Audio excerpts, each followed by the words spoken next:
15 hari ini Kota Jakarta sempat menduduki peringkat 9 dengan nilai 119. Namun berselang 1 jam setelah jam 15 berada di urutan ke-27. Terus negara kita juga hilang, negara lain muncul. Ini negara ya. Lantas Kota Jakarta sudah hijau. Jadi ini adalah kalau diibaratkan ini adalah angin, maka karena ada gedung akan terjadi penghalangan dan angin itu tidak bisa terus sini, ada angin yang berputar di situ. Jadi kalau lokasi pemantauannya itu ada di daerah yang di sini, maka yang didapat adalah amplifikasi nilai baku mutu tadi. Kalau itu terjadi di gedung yang diapit, jadi istilahnya ini adalah street canyon, di mana yang menjadi lembah adalah jalannya, kemudian yang menjadi penghalang lembah-lembahnya itu adalah gedung-gedung tinggi.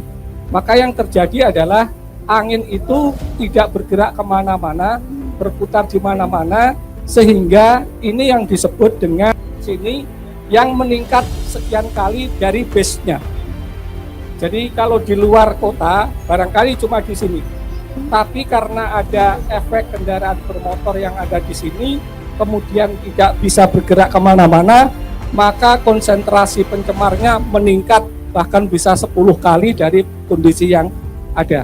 Kenapa di Jakarta terjadi konsentrasi yang cukup tinggi? Karena ada fenomena street canyon tadi. Yang Bandung pun sebetulnya secara luas juga terjadi seperti itu. Karena Bandung kan bentuknya lembah seperti ini, kemudian dia nggak bisa kemana-mana, ada sumber emisi di situ, maka tertrap. Dia bisa lolos kalau ada hujan atau ada angin yang trapnya ini terpecah. Indonesia harus dipasang sensor polusi udara sehingga kita mengetahui kualitas udara bukan hanya di Jakarta tapi di berbagai wilayah yang dekat dengan aktivitas industri apapun, supaya kita bisa melindungi seluruh rakyat. Dan alat itu tidak terlalu mahal. Tolong dipahami, urusan polusi itu Presiden menyatakan multi solusi. Jadi jangan dipotong-potong. Kalau dipotong-potong, nanti ada masyarakat yang mengira kenapa solusinya itu padahal itu banyak. Koalisi Ibu Kota menggelar aksi di depan kantor Balik Kota DKI Jakarta. Puluhan massa ini menuntut Pemprov DKI Jakarta lebih serius dalam menangani polemik polusi udara. Berdasarkan pantauan di lokasi, aksi sejumlah elemen masyarakat sudah memadati area depan Balik Kota DKI Jakarta. Tugas keamanan dari dalam gedung serta satuan polisi tampak siaga di lokasi. Massa yang demo polusi udara itu membawa spanduk dengan berbagai tulisan seperti pemerintah yang abai putusan pengadilan warga Jakarta yang menjadi sorotan. Maksud dari tulisan tersebut menyindir Pemprov DKI Jakarta terkait gugatan polusi udara yang pernah dilayangkan Koalisi Ibu Kota beberapa waktu lalu. Pulihkan udara Jakarta sekarang, kami berhak menghirup udara bersih, kata seorang orator. Kemudian puluhan massa ini berkesempatan masuk ke dalam gedung DPRD DKI Jakarta. Mereka melakukan aksi di lantai 3 ruang rapat serbaguna. Ruangan kecil itu dipenuhi lontaran. Panggil PJ Gubernur DKI Jakarta Heru Budi Hartono, panggil PJ-nya sekarang juga. Kualitas udara di Jabodetabek yang selama 1 pekan terakhir, kualitas udara di Jabodetabek sangat buruk.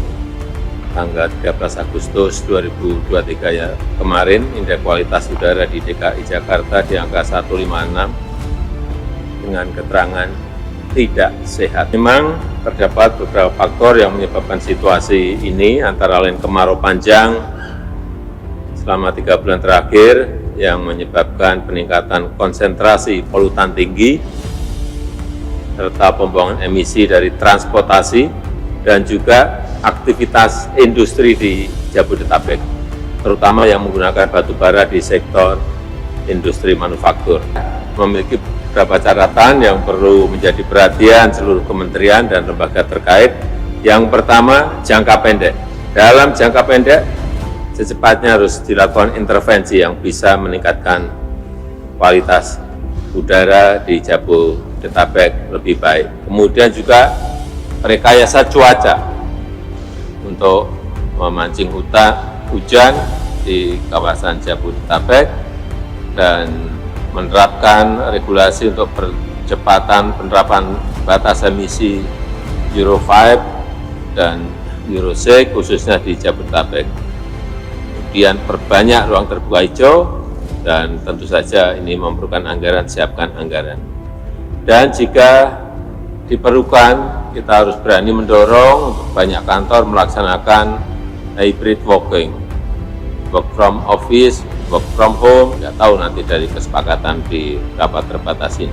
Sebelumnya, pejabat Gubernur DKI Jakarta Heru Budi Hartono menyarankan agar di wilayah Jakarta menerapkan hybrid working atau pembagian jadwal kerja. Kalau menurut Heru, sistem hybrid working ini serupa dengan work from home atau bekerja dari rumah. Hal ini dicanangkan guna menekan angka polusi udara di Jakarta yang semakin mengkhawatirkan. Heru berharap agar kementerian lembaga lain dapat menerapkan wacana hybrid working ini. Sementara untuk Pemprov DKI Jakarta sendiri akan mulai menerapkan wacana tersebut pada September 2023. Udara ya buat kesehatan saya ini udah flu nih, udah seminggu saya. Jadi sakit tenggorokan, flu lah. Saya setuju aja Mas. Setuju mengurangi polusi, kemacetan, apalagi pekerjaan kita bisa dikerjakan di rumah. Kalau WFH lagi ya tergantung sih Mas. Masalahnya WFH itu kan tetap aja kita juga keluar juga kan. Bahasanya begitu, apakah WFH itu maksimal atau enggak itu yang harus dinilai, bukan karena udaranya. Sementara itu, bakal calon presiden dari Koalisi Perubahan dan Persatuan Anies Baswedan menawarkan 4 solusi untuk mengatasi polusi udara tidak hanya di Jakarta tapi di seluruh Indonesia. Ia mengatakan, hal utama yang harus dimiliki di setiap daerah adalah alat ukur kualitas udara seperti di Jakarta. Anies menilai polusi udara Jakarta menjadi sorotan karena konsentrasi alat ukur kualitas udara yang mumpuni, sedangkan daerah lain tidak memiliki hal itu. Ia memberikan contoh kasus COVID-19 yang terbanyak berada di Jakarta bukan karena daerah lain tidak ada kasus, tetapi karena Jakarta memiliki alat testing COVID-19 yang mumpuni. Jangan sampai seperti COVID-19 kemarin ketika ditanya bagaimana kasus COVID-nya, alhamdulillah tidak ada. Kenapa? Karena tidak ada testingnya. Apa kualitas udara di semua tempat kita baik? Ya kalau enggak ada sensor dan monitor, bagaimana kita akan merasa baik? Solusi kedua, seluruh Indonesia harus memulai secara serius proses transisi energi dari pembangkit listrik batubara menjadi energi terbarukan. Tapi prosesnya panjang, tidak bisa mendadak. Kemudian solusi ketiga, menggunakan fasilitas kendaraan yang berbasis listrik, khususnya kendaraan umum. Keempat, memperbanyak taman kota sebagai paru-paru kota di semua wilayah perkotaan.